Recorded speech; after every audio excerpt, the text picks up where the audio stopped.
Cool. Cool. So the first question is, because I haven't heard your actual story, how. So in brief, why are you a Christian? Yeah, I'll skim through it. When I was about 11 years old, mum and dad split up, and it wasn't a bad thing, they just didn't get on, but it left me in a position where I had a choice whether to move to mums or dads, you know what I mean? So that was the first decision. And so I chose to live with mum, and they're both amazing parents. But I was a kid that wanted to party. I looked up to a lot of surfers and stuff, and what I seen them doing was partying, so that's what I wanted to do. So at about 11 I started kind of drinking a little bit. By 13 I was getting drunk most weekends, and that was just surfing like every day. And I was just scattered all the time. And that was what was going on. And then that escalated to when I was 15 years old. I moved out of home and I lived with my sister and her boyfriend. I started smoking pot. And again, it even escalated more. I moved back home, and I was like, I want change and stuff, and I moved to dad's, and then what happened was I just started doing the same stuff. And then I moved out of home again and moved with a bunch of housemates and started smoking pot. And for 2 years, from the age of about 15 to 17, give or take a little bit, I started researching conspiracy theories and all this New World Order and what's running the world, and got to the conclusion that we're screwed. That's where I got, and that we're controlled. So I decided when I was in year 11, I decided that I was going to start, because I grew up in a Christian family, so I decided, this stuff's just screwed. I'm going to try God out, see what it's all about. Not making any decisions. So I did, and I started reading the Word heaps and started studying it a bit, and it was pretty cool. I couldn't prove it wrong. So at the end of year 11, there was holidays, and what happened was I didn't have a relationship with God. It was religion, it was works-based. I was trying to get the knowledge. I was like, how do I do this? What do I do? And that falls really quick. That will never last for anyone. I can speak from my own experience. Year 12 holidays, I started drinking a bit more and having a little bit of marijuana too, and went to a festival in Sydney. What happened there was I drank a lot, and when I drink, it's like, back then when I was drinking, what happens when I was drunk, I felt like I was in Funville, I mean, it really did, it felt good. And what Funville looked like is, well, in the festival, this guy had a bag of powder, and you just lose a lot of common sense when you're drunk, and I thought it was sherbet. That's how dumb I was. So I put my hand in it, grabbed a handful and put it in my mouth. I shortly after found out it was speed.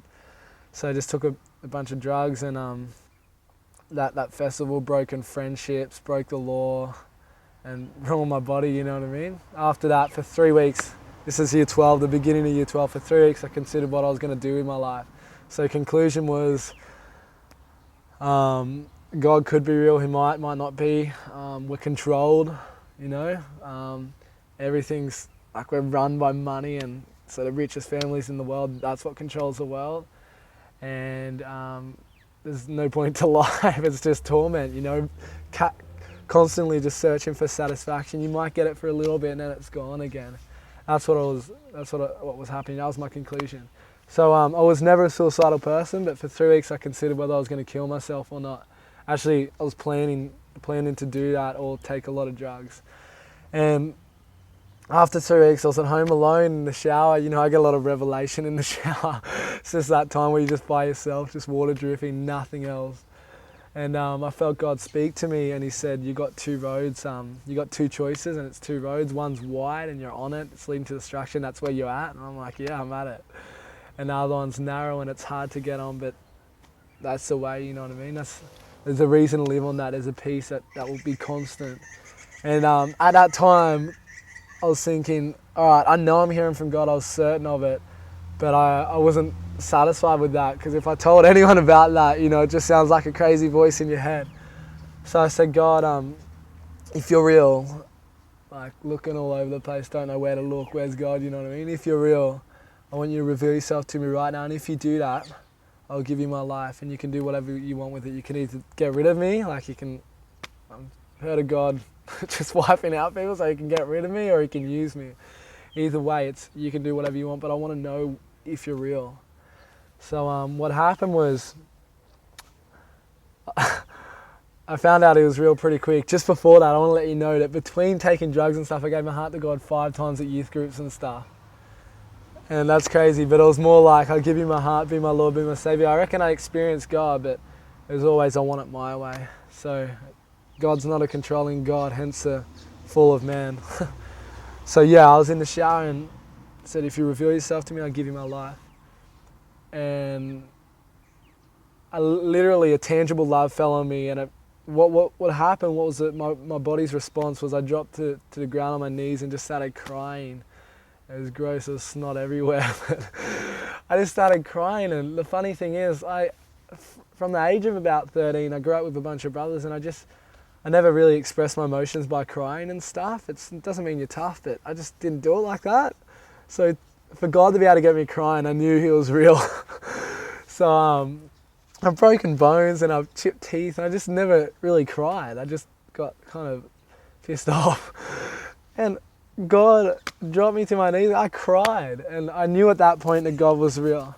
So I was a Christian. That was when I was following Jesus. You know, a Christian is people who follow Christ, and that was it. And what happened is, I'll share a little bit after, because, you know, a lot of people can just stop there, but, you know, we're still human beings and there's still sin and temptations and stuff. What happened is I was charging hard for God, telling everyone about Jesus, and there was a point where I had like a dry season for like 3 months where I just didn't hear from God, and I didn't like that because it's meant to be a relationship. So I said, God, what's going on? Like, why aren't you talking to me? You know, I was still reading my Bible and stuff like that, and like, why aren't you talking to me? And he said, I've been talking to you, you're just not listening, you're not doing what I'm telling you to do. And I'm like, still kind of confused. And he says, I want you to start a Bible study at school. And I was like, that's why I wasn't listening. You know what I mean? I'm in year 12 and I've got it going on, I reckon, anyway. And he tells me to start a Bible study. So I was on me. God spoke to me again. And this is after I'm a Christian, I'm following Jesus. And I said, if I'm serious about this, I've got to start it, you know? Who do I fear more, man or God? And so I got to school, and it was a testing moment. So I just pushed out of my comfort zone, and God gave me the strength, and I talked to the teachers and principal about it. I said, can I start a Bible study? I want to tell people about Jesus. Told them my encounter. They're stoked out because I was such a scumbag of a student, and they're stoked out because I'm following Jesus. And they said, yeah. And then skip it. The morning comes with the Bible study, and I tell them, I say to the officer, I said, please just don't mention my name. Just say that there's a Bible study on. So a bit of pride there, and I gave permission for God to get rid of that, so he did. The morning came, and I'm in there, and we have microphones at the school, so speakers goes over the whole school, hundreds of students, and here's the announcements. Bible study in A1 with Zac Young, and I'm going, no. Just like in the pits of despair, you know, like just all pride just gone. I was humbled, you know, it was humiliating, I was humbled. And what happened is, I'm just like, oh, it's all good. Like, yeah, you know, my friends will be supportive and stuff, and I'll just do it. God is good. God is real. So I was walking through the school and just getting to classes quickly. Lunchtime was when the Bible study was on. And it's like the most amount of my friends came up to me than ever before. And they're coming up to me, and I'm just like, I'm feeling nervous because, like, you know, Zac Young, Bible study A1 in front of the whole school. And they come up to me and they say, bro, why are you starting a Bible study? And I'm just like, man, I love Jesus. That was just a generalized talk that people say, why are you starting a Bible study? I love Jesus, man. I encounter God. I want you to encounter God too. I want everyone to encounter God. And what happens is they go, that's weird, man. Like, it's so dumb. I just lost like 80% of my friends like that, just gone. You know, if I had 5 friends, it was like half a person less. And so I'm like, whatever, I guess that's a good thing as well, you know, I find out who my real friends are. And then what happens is I'm like praying all day, like, God's going to bring revival to this school, you know, people are going to get saved, you know. I reckon the whole school's going to be up there at lunch, you know. I'm going to tell people about Jesus, they're going to hear it and they're going to receive, you know what I mean. And I drag one of my friends out, one of the few left, And I sit out there and the Lord told me people are going to come, so I'm relying on Him, you know, otherwise there's no point of going up there. And it's like 30 minutes and my friend leaves. He's like, let's just go play handball, man, no one's coming. I'm like, God told me people were coming, you know, how crazy does that sound? God told me people were coming, man, you know what I mean? But I really trusted God. And so 30 minutes, he goes, lunch goes for 45 minutes, it's been 40 minutes, nobody's there. You know, the shame, like it's past the point of shame, you know, any pride that was there is just gone. So I'm just going, God, like I feel like God's broken a promise. I was talking to Daddy, you know, God, and going, like, am I still talking to the same God that saved my life that I encountered? I said, you promised people would be here. And he just didn't hear anything, you know, it's just nothing. And then I knew I had to do my part, which was stay for the whole session. Because imagine if I left and people came and then God kept His promise, but I didn't keep my side. What happened was 2 minutes left, there's a bunch of people that come in and I'm like, oh God, you're crazy. He always does that, last minute. I'm just going, oh. So a few people come in on the outside, I'm just like, yeah, what's up guys, how you doing? I'm Zach. I guess like I'm not going to do a session, but I'll just tell you what this is about. This is about Jesus and I want you guys to experience Jesus.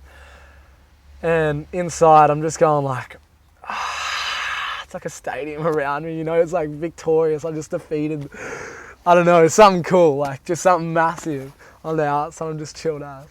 The point why I shared that is, I wanted to share with you guys, well you, because I'm talking to you, but we're getting filmed also. I wanted to share that sometimes there's those dry spots. And you know, God is so perfect. It's never His fault. We can blame it on God so often, or we can blame it on someone else.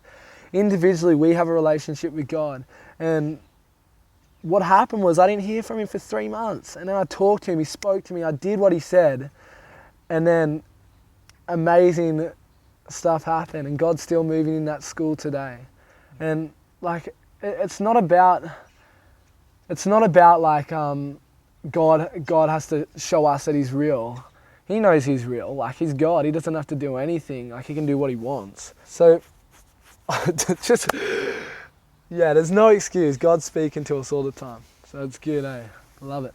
All right, so let me ask you a question, and I'm going to adjust this. I'm such a talker. Yeah, that was the short version of God that's speaking to you.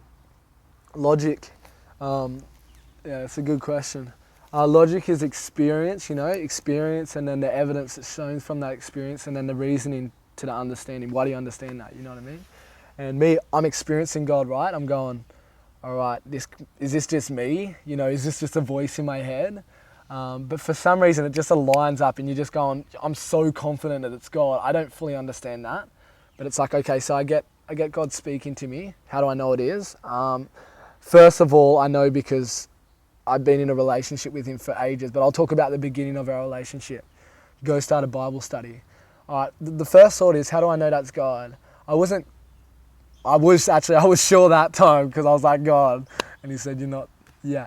But the first thought is, all right, if it's encouraging, if it's uplifting, it's like, go tell that person, just go encourage them. How do I know that's God? I don't really think that's the most important thing. It's like, all right, God's a good God.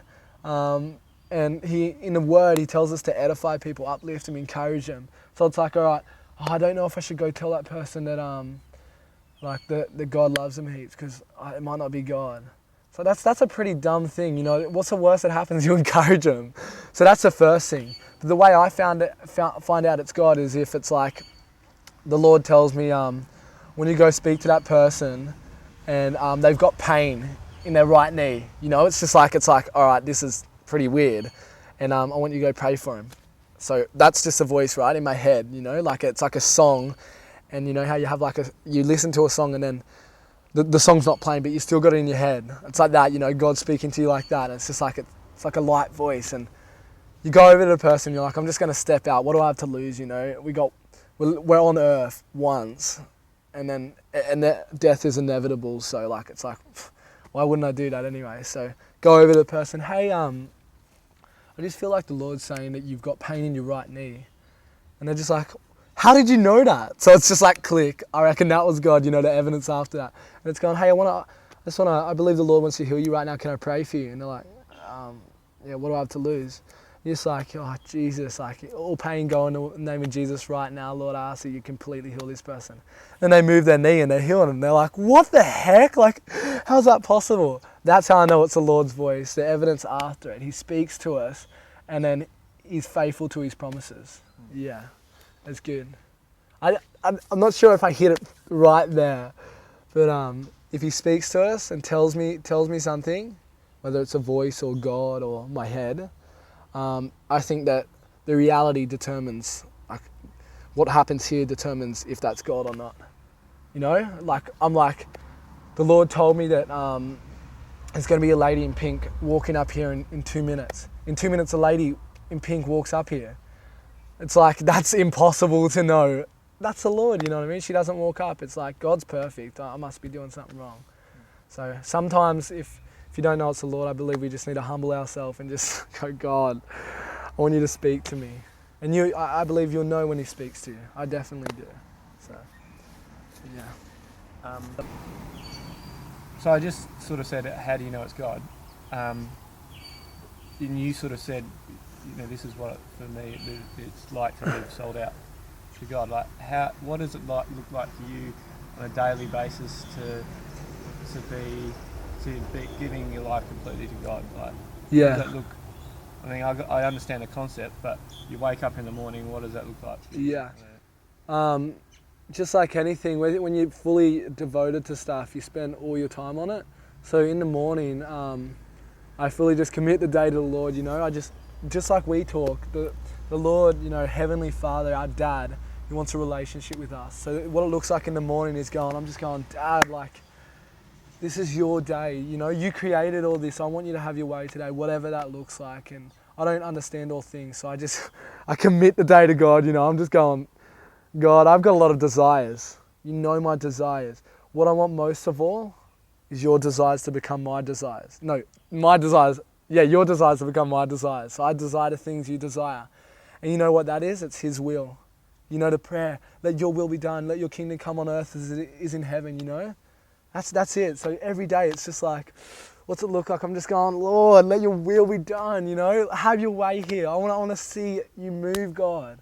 And I haven't seen that to the complete extent. I reckon if God had his complete way in Port Macquarie, there wouldn't be people walking around smoking pot and getting pissed, you know what I mean? Like stuff like that. So every day I'm just going, God, have your way. In the morning, that's what it looks like. If I feel the Lord telling me to fast, then I'll miss out on breakfast or lunch or dinner or whatever. Otherwise, I'll just have a big bowl of cereal. And then depends what I have to do that day. The Lord's pushed me into areas of study like Youth for Christ and stuff. I love it here. So that's what it'll look like. Whatever the day is, you've got things to do, but it's just committing all that to Lord. You're going, Dad, this is yours. In Jesus' name, have your way. Simple. Just God, have your way. Now that's what it looks like. Saying that. Yeah. So when and just look at me. Don't look at the camera. But when people say, like, I don't know, the people that might have used to be your friends, they say, well, how do you know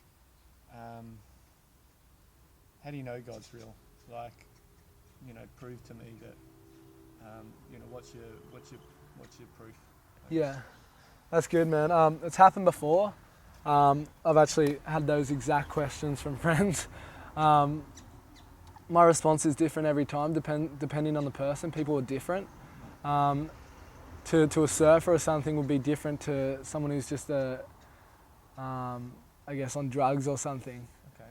What I found interesting was something you put on Facebook the other day. It said something about I guess I can't remember exactly what you wrote, but it was something about the difference between knowledge and experience. Yeah. So yeah, this is what I'll do. This is literally probably what I'll do. So friends coming up to me, how do you know God's real? And I'll go, well, I've experienced God. I know God's real. Just like you're talking to me right now, I can hear your voice.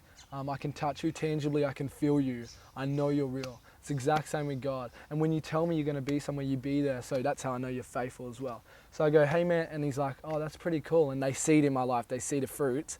But let's say they didn't see the fruits. I'll go, hey man, can I pray for you right now? And most of my friends, I think nearly all of them would, because they know me and I'm not weird, you know. I am weird. I'm really weird, but they respect me because I'm real, and I'm not fake. So I just say, hey, can I pray for you? How do they know God's will? They'll experience God there, right there, literally. So if somebody asked me that right now, I'd probably ask if I could pray for them, or just hold their hands or something. I'll say, you're gonna feel God right now, and I just leave it up to God. You know, I'm just going, God, you better show up. Like, and that's just being fully reliant on Jesus. It's because I don't have all the answers. Someone comes up to me, how do you know God's real? It's like, I know He's real, but I'm just gonna say, hey man, can I pray for you? You're gonna experience God right now, and you're gonna know He's real. How do you know I'm real? Because you're talking to me, you're feeling me right now. My voice is going out, you're hearing me, and you know, the sound waves are going through the body. A lot of stuff happens. Can you hold my hand for a second?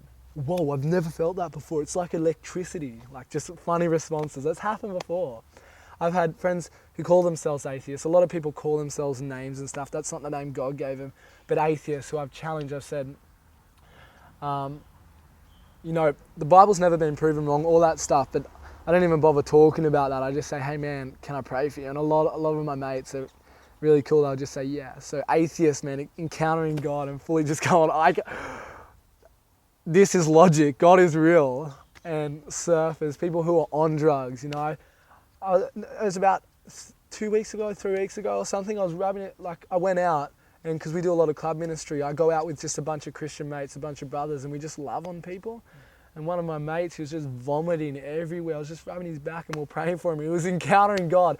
But it wasn't just because he was drunk. It's like the next day he talks about it. He wants to know the Lord. And the next day, you know, after that. And people know God because they experience Him. They encountered the Father.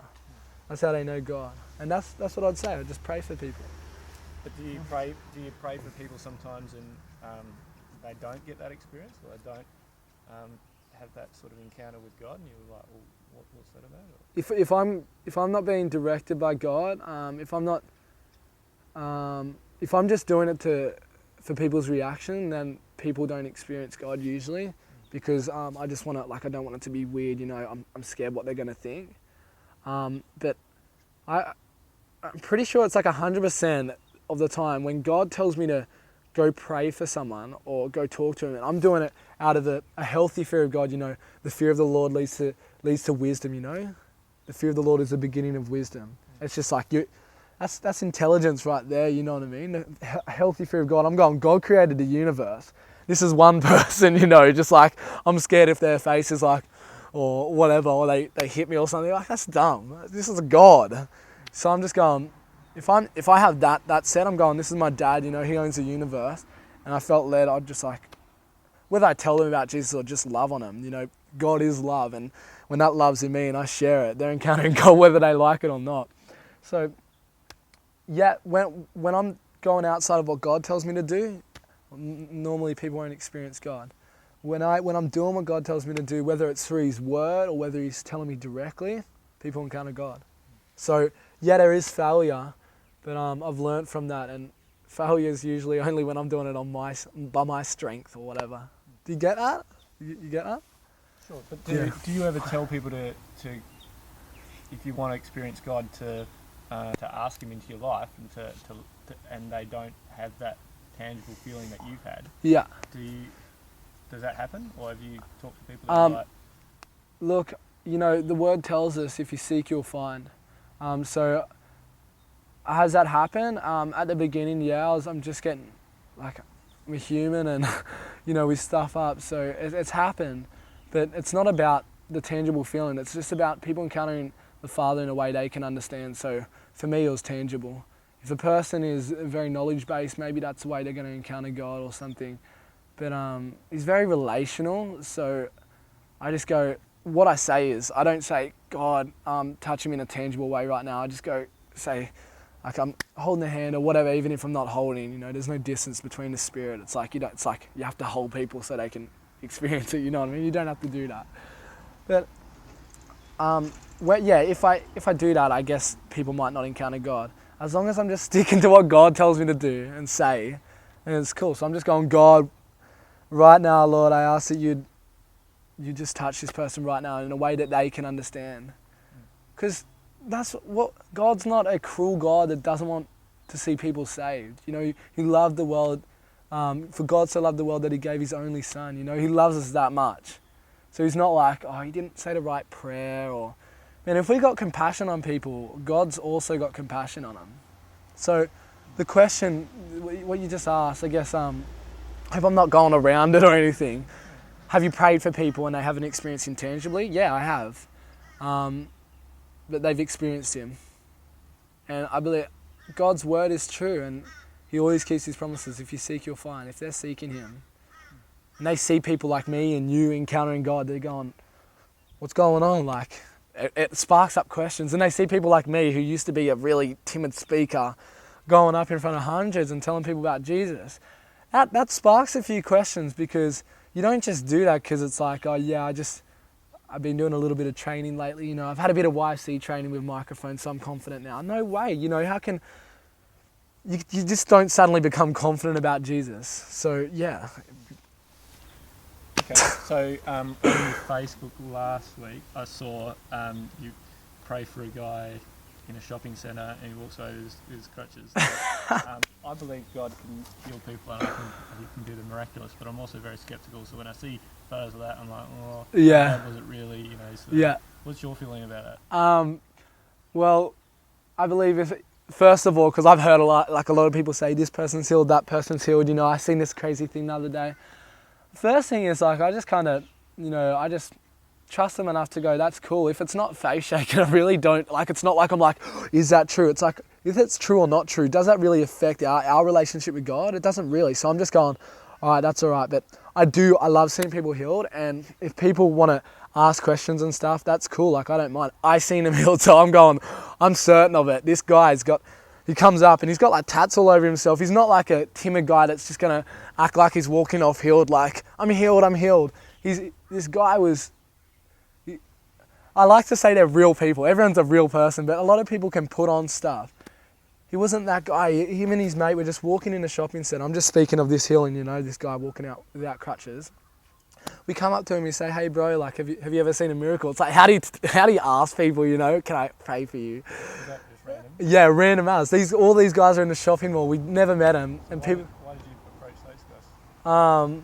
Because we seen him with crutches and we're like, it'd be cool if he could walk right now. So just childlike faith. It's just gone, what would a child do, you know? If you've got the power in you, it's all Jesus, you know, in us. If you've got the power in you, why wouldn't you want to work that? You know what I mean? I'm going, all right, do I really believe that God can heal this person? And I'm going, yeah. So it's like, I prayed for people and some people aren't healed. I don't know why God heals some people and doesn't heal other people. Like, I'm not sure. I know God is perfect. He's so loving. But I'm not going to stop praying for people. So check that out. Oh, revival. No, I'm kidding.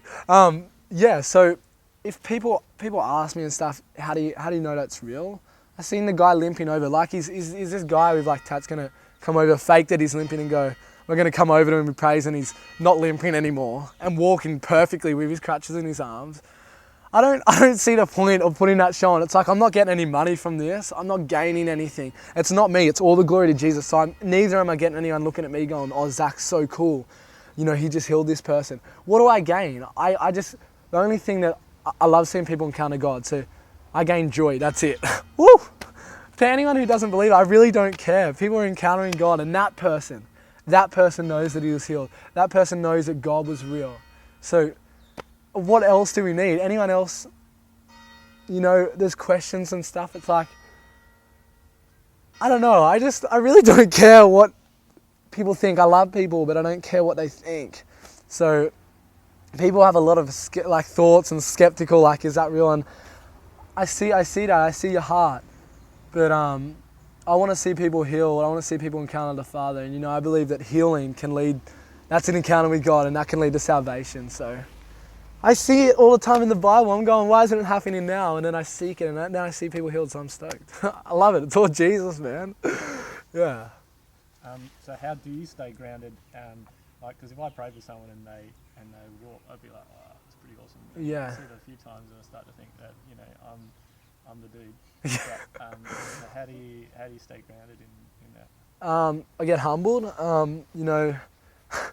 It sucks because I always pray for that the Lord would humble me, because the Lord lifts up those who are bowed down, He opposes the proud, Isaiah 61 verse 1, all that stuff. It's the way it is. So I'm going, Lord, like I know that you want me humbled. So the way I stay grounded is if I stay humbled. And the way I stay humbled is if I ask the Lord to humble me. But a lot of the time, being humbled is a humiliating act, which I don't like at the time, but I know it's got a lot of eternal value. So I stay grounded because the Lord humbles me. I keep focused on Jesus. And when I switch from that, usually all that stuff stops. But, you hear about healings, even like you hear about all these psychics and stuff reading minds or whatever. So it's like more about them. But I see the fruits after that. Someone's healed and then they encounter the Lord and then they're saved and then they go change the world for Jesus. I stay grounded because I know that it's all Jesus. And if I keep focused on Jesus, that's my rock, that's my foundation. As soon as I get off that, the foundation is shaking, we can fall. And I just pray, every time God uses me, I'm just going, God, please just humble me. I don't want to get proud, because I honestly believe I'm going to change the world for Jesus. Like, millions are going to be saved through me. Like, God's going to use me, speak to people, and people are going to be saved. But I know, that's like when you see someone up there, it's like, how do they stay grounded?